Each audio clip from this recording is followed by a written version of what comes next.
In the cross of Christ I glory, towering o'er the wrecks of time. All the light of sacred story gathers round its head sublime. John Bowring. The sixth recorded word of Jesus on the cross is, "It is finished." However, if you look at the older translations, you will notice that other words, such as accomplished, are often used instead. This is because the actual Greek word in John's Gospel, tetelestai, is conjugated in the perfect tense, which does not exist in English. One scholarly source translates the sixth word of Christ as, "It is finished and will continue to be finished." The idea of a thing remaining finished and unchanging in the midst of our roiling, overheated cauldron of a world brings to mind an image that may surprise you. I thought of the sticks that candy makers submerge in a hypertonic sugar solution to create rock candy. The molecules of sugar, looking for a way out of their overcrowded environment, latch onto the stick and form crystals. Other molecules, recognizing themselves in the crystals, form yet more crystals around and on top of them. You have heard it said from of old that Jesus died for our sins. But I say to you that the 2 million Africans who died in the Middle Passage from Africa to America also died for our sins, and their deaths are crystallized to the cross of Christ.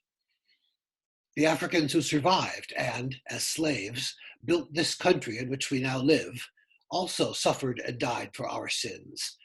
Their lives, too, are crystallized to the cross of Christ. When over 5,000 African Americans were lynched, and the Senate would not declare lynching a federal crime because of the overriding need to protect Southern womanhood, while the majority of white America told the leaders of the civil rights movement that they were pushing too hard and moving too fast, those lynching victims died for our sins. That strange fruit is crystallized to the cross of Christ. When the United States government sent thousands of Native American children to American Indian boarding schools, hiring Christian religious orders to kill the Indian to save the man, those children suffered and died for our sins. Their lives and deaths are crystallized on the cross of Christ. When nuns and sisters and priests and their staff were raped and murdered in El Salvador and Guatemala with American money bankrolling their torturers, they most certainly suffered and died for our sins. Their suffering and death are crystallized on the cross of Christ. When the Israeli government bulldozes Palestinian and Bedouin homes and burns Palestinian olive orchards and confiscates Palestinian wells to make room for illegal Jewish settlements, they do it with American money.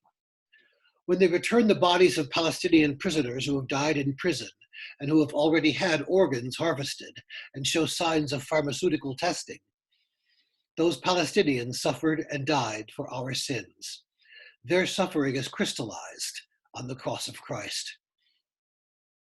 Now, if we make allowance for John Donne's misunderstanding, which he shared with everyone of his time, about who exactly crucified Jesus, then his sacred sonnet number 11 rings uncomfortably true. Spit in my face, you Jews, and pierce my side. They killed once an inglorious man, but I crucify him daily, being now glorified. And it doesn't take hideous sins, or even obvious or visible ones, to take part in the daily crucifixion. All it takes is complacency, a willingness to look the other way, because we are still enjoying the fruits of the atrocities visited upon others. We need our cheap coffee, our cheap oil, our cheap labor, our cheap food, our sense of entitlement and superiority, and the peace of mind of a Western Hemisphere without communists. When we avail ourselves of these things, while sublimating or denying all the suffering and death that brought them to us, we crucify afresh the glorified Christ. The final verse of John Bowring's familiar hymn is this: Bane and blessing, pain and pleasure by the cross are sanctified. Peace is there that knows no measure, joys that through all time abide. Every crystal that is formed on the cross is holy. The suffering of every person there is sanctified, and every sacrificed soul is at peace and free at last. At least that is my hope.